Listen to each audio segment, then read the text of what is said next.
The Love Life and Lose Weight podcast will teach you the art and science of changing your habits around food. I'm your host, advanced certified weight and life coach, Heather Beardsley. I've helped hundreds of women just like you figure out how to stop dieting, lose weight, and love life on the journey to goal weight and beyond.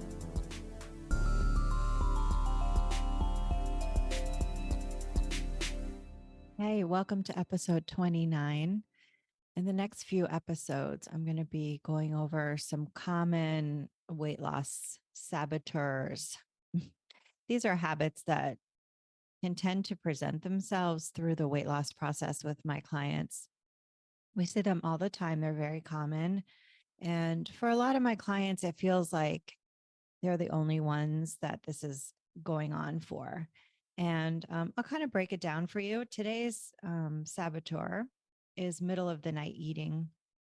So, middle of the night eating is what I define as you've gone to bed and then you have a habit, maybe not every night, but somewhat regularly of getting up, like waking up, and then thinking that you need to have something to eat. You go and eat, and then you get back to sleep.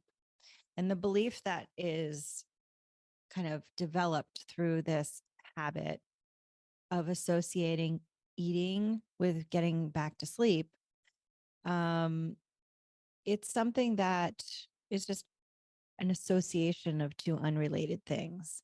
So the truth is, and I think if this is happening for you on some level, most of my clients know it's not the food that is getting you back to sleep. Oftentimes, this happens because there's bigger, larger belief systems, limiting belief systems that are playing out during your waking time. And a lot of that has to do with restrictive thinking around food or uh, unresolved emotional um, processing. So, if we don't know how to, like, for example, let's say that you're in a relationship that is unsettled, maybe you're unhappy, maybe you're at an impasse. Okay. It could be any situation that is causing you a lot of unwanted emotions. Maybe you feel sad, maybe you feel stressed out, like whatever it is. And you're just kind of like, you don't know how to solve it and it's not changing anytime soon. So this is going to put a lot of emotional pressure or tension on your waking life. And what most of us do is when we don't have tools to actually process the emotions and work through them, and the idea of kind of working through this issue makes you scared. Like maybe you're worried about needing to divorce somebody, but you just don't even see how that's possible. Like that's one example, right? Or maybe you're just worried about breaking up or what have you.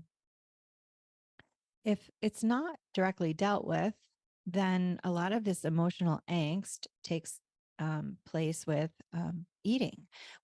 We know that we can emotionally regulate with food.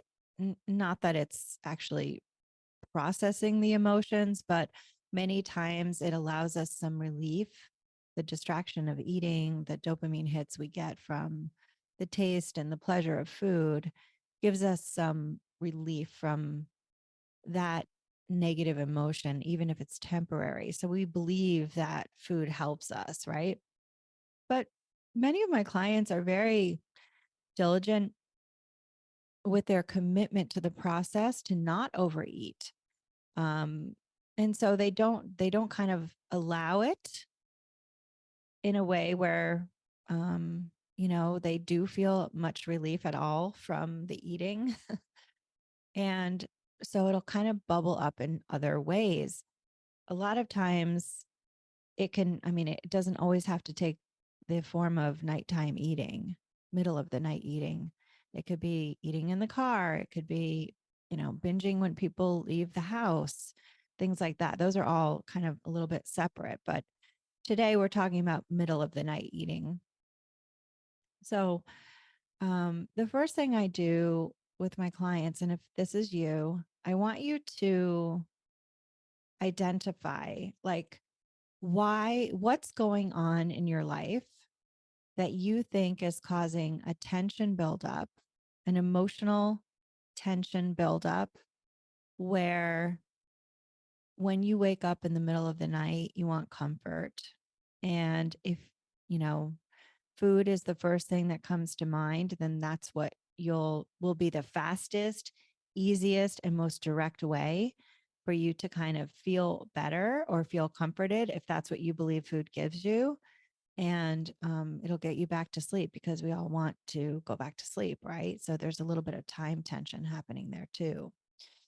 Um, it's very normal. I just want to reassure you, it's really so normal to have this habit develop.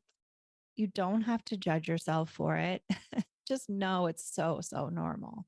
I mean, look at little kids. Like little kids, they're obviously perfectly perfect the way that they are. We accept them for that. A lot of kids develop middle of the night habits, right? Wanting comfort, like take even a young baby, right? Who's being put to bed in the crib, and they're soothed by mom or dad, and they go to bed, and then they wake up in the middle of the night and they want that comfort, they want that relief, they want that reassurance to feel safe enough to go back to bed. And if we look a little bit deeper in this example, you can see that in many ways, this is probably what's going on for you. So you tell me. You usually wake up in the middle of the night, and then the brain, being a good brain and trying to help you, starts offering you these thoughts about the thing that's bothering you. you know, let's remember about my mean boss, or my fear of getting fired, or this relationship issue that's a problem, or my worry about my kids, or what have you. And without other stimulus going on like we have in our busy days with our phones and work and car time, all those things to distract us, these thoughts that bubble up from the brain's like, here, you told me to hold these worries for you. So here you go. It's the middle of the night. Like, you'll hear me loud and clear. It's really hard to ignore those thoughts. And that's why we do a lot of like habit looping in our brain. Like, these are thought errors that are coming up, or unresolved emotional processing that it creates emotions that need to be processed. And so many of our members and clients just don't know how to do this, or like we've taught them, but in the moment, it's like we're not catching it like, oh, I really need to process my emotions. Like, and it feels very timely that we have to do and take care of all these things right then in the middle of the night. So there's a way to go back to sleep, but let's first like take a high level view about what I want you to start doing so that you can get to sleep at night. You can't expect to be able to find a new way to get back to sleep without the thing that you're doing if you don't work on the front side, the waking side of your life with some of these things. So one can't happen without the other. So let's stick with the example of relationship tension over a strained relationship. Okay, let's just say that that's the issue. It can be anything. You're going to need to, number one, journal around this when you have a quiet moment, preferably at the end of your day. Like, it can be any time from when maybe your work day or your professional day is over and before you go to bed. So this would just be to start journaling about what's on your mind. Now, it's going to be hard to access these things, like just because you think you should, because usually if you have middle of the night eating, it's because you have a habit of like pushing them down and ignoring them during the day. So you might want to ask some questions around this to provoke the discussion, the mental discussion that you can then write about. So I would just write about middle of the night stuff. Like, number one, what do you think about when you wake up in the middle of the night. What is the thought that keeps recurring that keeps you up at night? And if it's just about the food, then I want you to say, if there was no food in the house, what would I be thinking? Like if there was just a situation in which there was literally impossible for you to eat, what would you be thinking about underneath that desire for food? Um, I want you to try this for at least 2 weeks every night if you're a middle of the night eater. And you'll just explore with curiosity. Okay. This is something that you can't like really press yourself on in a way that like demands compliance. Like, and this is the thing around sleep, right? The harder we think and the more strict we get with ourselves, the more awake we are. So I will tell you this much: middle of the night eating is really a red flag. It's a dashboard indicator light that's going off that is trying to get your attention about something more that's needed, something in your life that really needs your considered time and attention in order for you to evolve. And in this way, it's like, it's almost like, a dashboard indicator light is trying to proactively get your attention before something more serious happens. Okay. Your brain, again, go back to the baby in the middle of the night. We're still human beings who, in the middle of the night, want comfort, reassurance, and safety. And this also goes along with the feelings that come from how you choose to think about your life. And a journaling practice will really help you take everything that's in your head out of your head so that your brain can rest at night. Because the brain is like a work dog. It holds thoughts, it holds worries, and it only has so much short term memory to do those things. So the more you try to pack in there and just kind of shove away on a back burner, the more that in a quiet moment, you're going to hear the noise of all of that, you know, space being taken up by unresolved thinking. Okay. So that's what has to happen on the front end is a regular journaling practice. The second thing that needs to happen is that you need to have a protocol for what you will and won't do in the middle of the night to change this habit of thinking that you need to eat to go back to sleep. So the first thing is I want to make sure that you are tired, physically tired, not mentally tired, although, you probably are, but physically tired enough. I want to make sure that you are getting in an adequate amount of steps. I mean, I'm not prescribing exercise here, but we do know the more that you move your body, and at least at a minimum, do like your minimum movements that make your body feel good. A tired body is way more likely to stay asleep. Okay, that can really help. If you have limitations, of course, like you have limitations and you may not be able to, but those of us who have gotten into, you know, a habit of not taking our walks, not doing our workouts, not doing our bike rides, what have you, I want to encourage that at least just for the next 2 weeks to help you be successful. Okay. So, tired body, you're going to be journaling. There you go. And then you're going to have a plan. So, here's what you're going to do when you wake up: you're going to have a thought that if I just have something to eat, um, I'll be able to go back to sleep. Now, there's some discernment here that we obviously need to make. If you are legitimately having physical hunger symptoms, like a really growly stomach and like hunger that's distracting you, like physically distracting you from going to bed, that's rare um, to have. But of course, if that is happening, then feel free to have something to eat. But this certainly shouldn't be happening, as a rule, if you have a habit of night eating, I want you to go talk to your doctor if you think that's the case. Um, our bodies are designed to fuel us perfectly through the night. Even if you go to sleep, like I've recommended, with a mostly empty stomach, where you've eaten at least 3 hours before you go to bed. So, we have fuel reserves obviously on our body to do that. And yes, overnight, your blood sugar decreases and you get low on fuel. And that may be why you're kind of like waking up at that point where your fuel is getting low.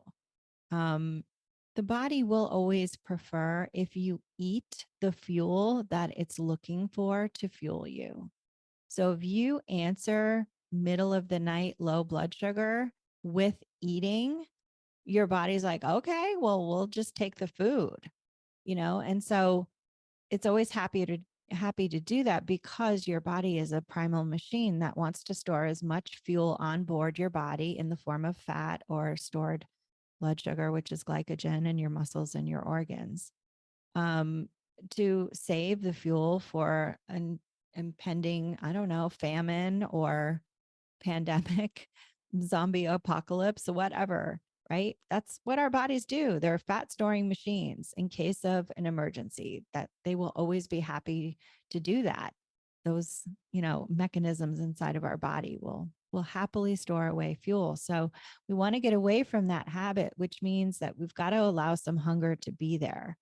So if it's just like you notice your stomach is, you could eat, but it's not distracting enough to keep you from sleep, then you can just, maybe what I recommend is just take 6 to 8 ounces of water. You can go to the bathroom, take 6 to 8 ounces of water, and tell yourself a comforting story that your body's designed to pull, that you have at least 2,000 calories of stored glycogen in your muscles and your liver. And then you have hundreds of thousands of calories of fat on your body. And your body is perfectly designed to tap into any one of those forms of fuel in order to fuel your body through the night. Okay. You do not need to eat food to get through the night unless you have some kind of crazy medical condition. Okay. So thinking that, you won't make it through the night, that's not true. That's not what's happening. Our bodies are designed to take us through the night. Um, so please don't indulge in that kind of thinking that you need to eat. Okay. So then that's the first layer.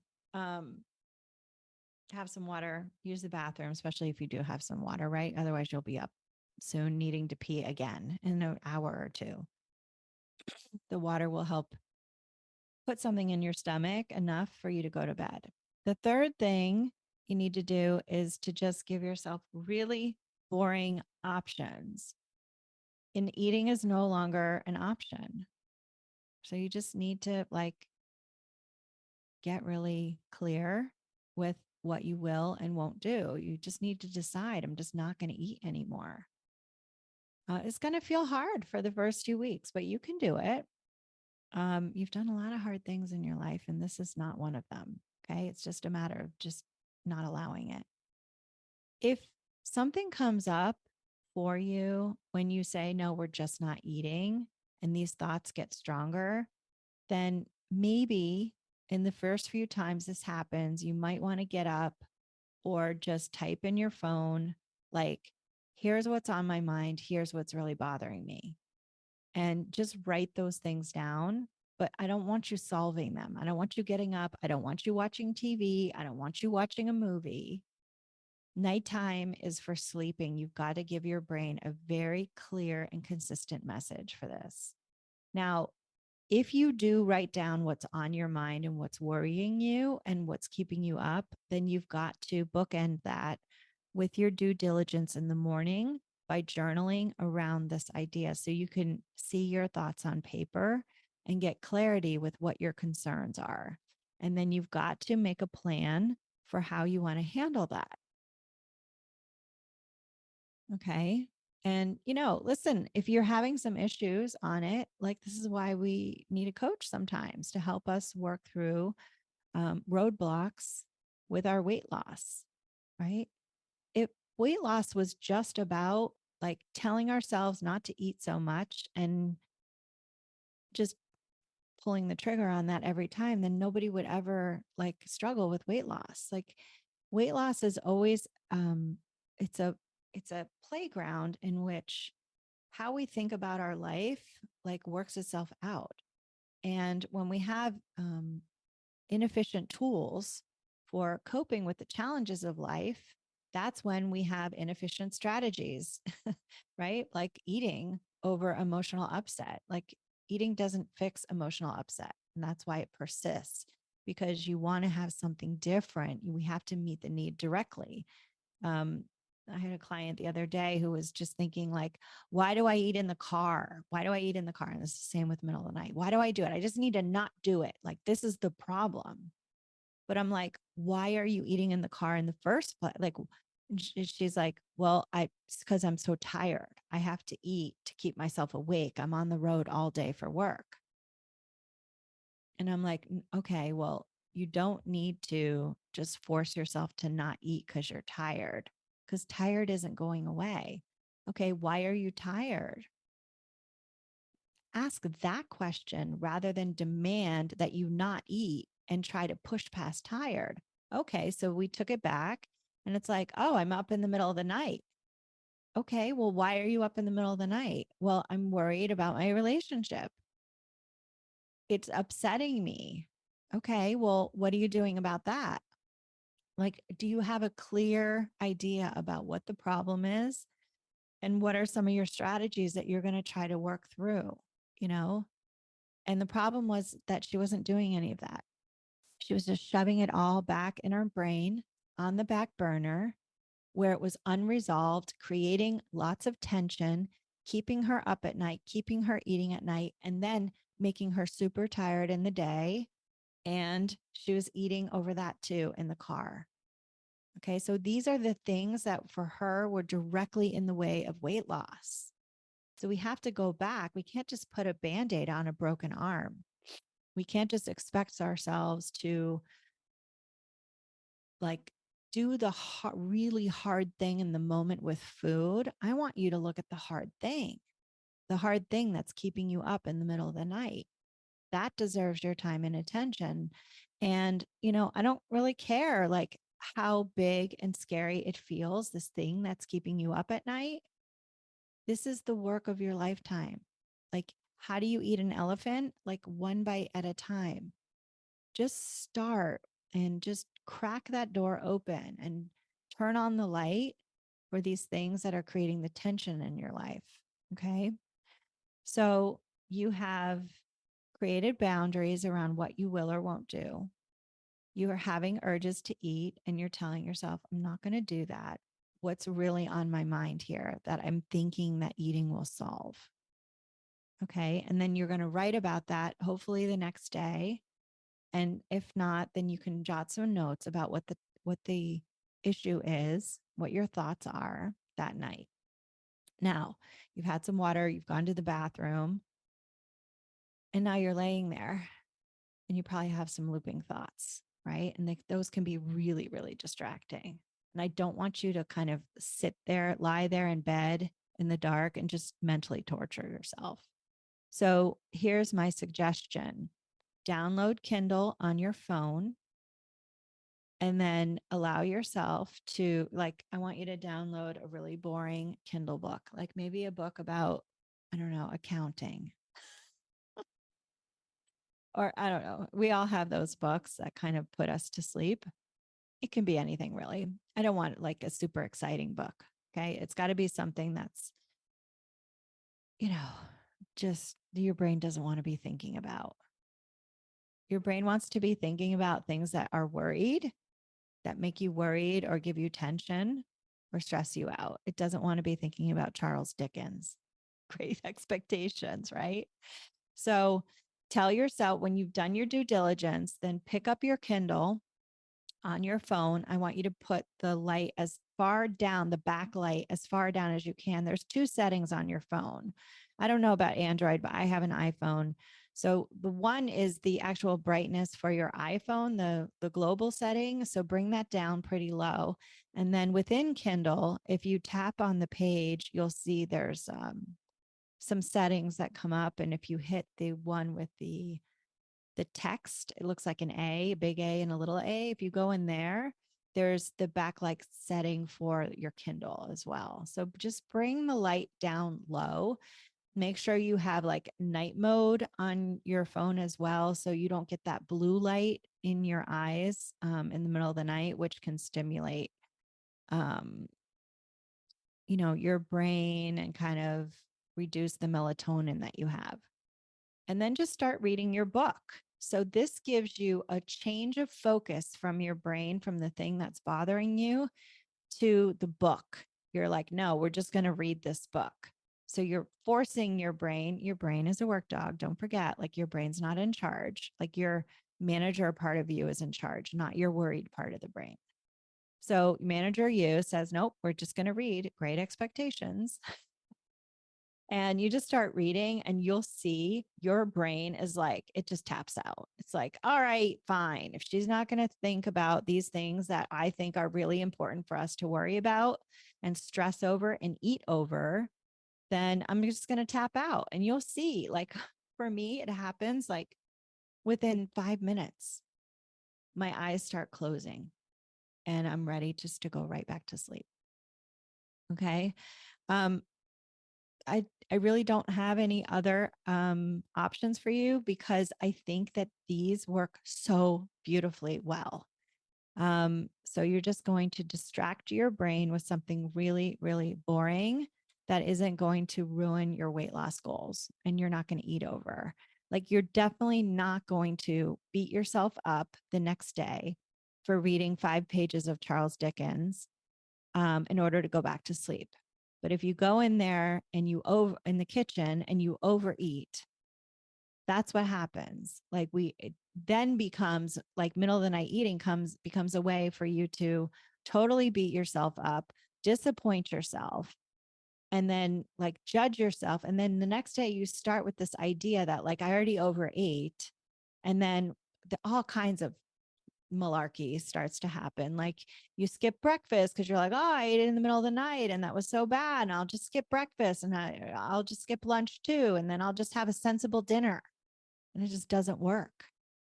It doesn't work because, you have been up in the middle of the night. And so your brain is going to have a different cascade of hormones. If you've been up a while in the middle of the night, you're going to have increased cortisol in your system, which causes you to retain water, and you're going to have more hunger the next day. So I just want you to know that that's totally normal and that's your body working the way that it should.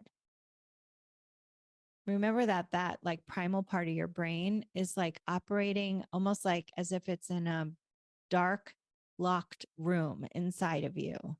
And it doesn't have any windows out to see what actually is going on. It's just reading the hormone and neurotransmitter profile of what's going on in your physical body.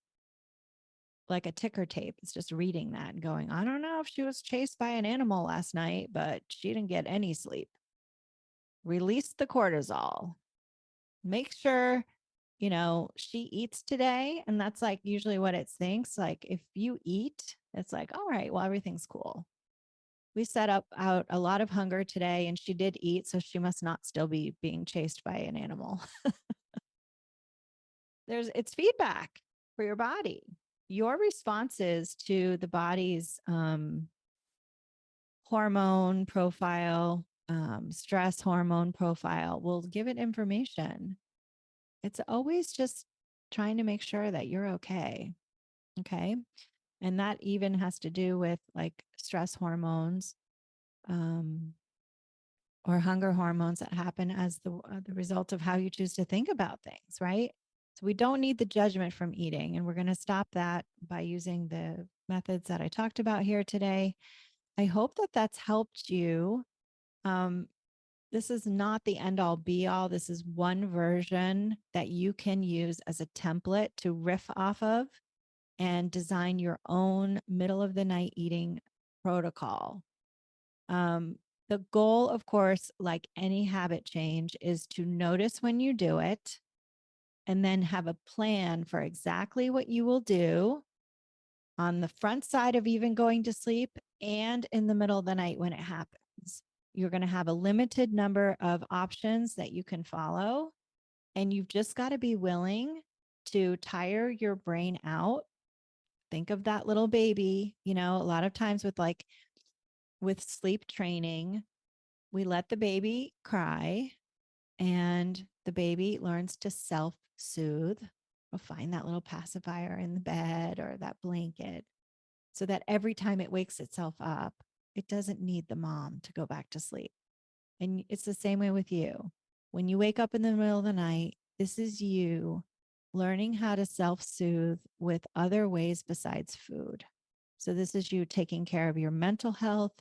This is you taking care of your future self by deciding, like, yeah, I'm going to attend to these tensions that I have going on in my life, and I'm going to do something about that.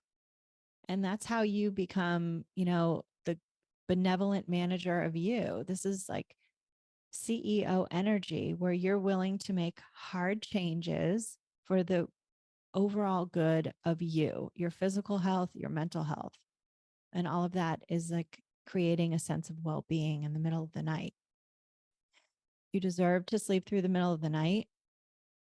You do not need to eat to go back to sleep. I promise you can do this. It's going to be uncomfortable, but all habit change is. Think about any time you've changed a habit. You're just willing to be uncomfortable enough to allow the old habit to extinguish or decrease. And in place, you put in some new habits. Okay. If you have any questions, come and visit me on Instagram at Thrive in Midlife and give me your middle of the night eating questions. Like, let me help you through them. This is one kind of like secret habit that causes a lot of like distress, and it sometimes can feel shameful and stuff, but it isn't. It literally is the same thing as like biting your nails. You can change it with enough focus and enough practice and enough giving yourself compassion and grace through the process. And, just being willing to experiment with a bunch of things and do it for a while. Okay. So stay focused and so long. Hey, if this episode was helpful, then let's connect. Visit hbeardsley.com/subscribe. That's HBEARDSLEY.com/subscribe. You'll get a gift from me, exclusive subscriber content, and advanced notice of in-person events.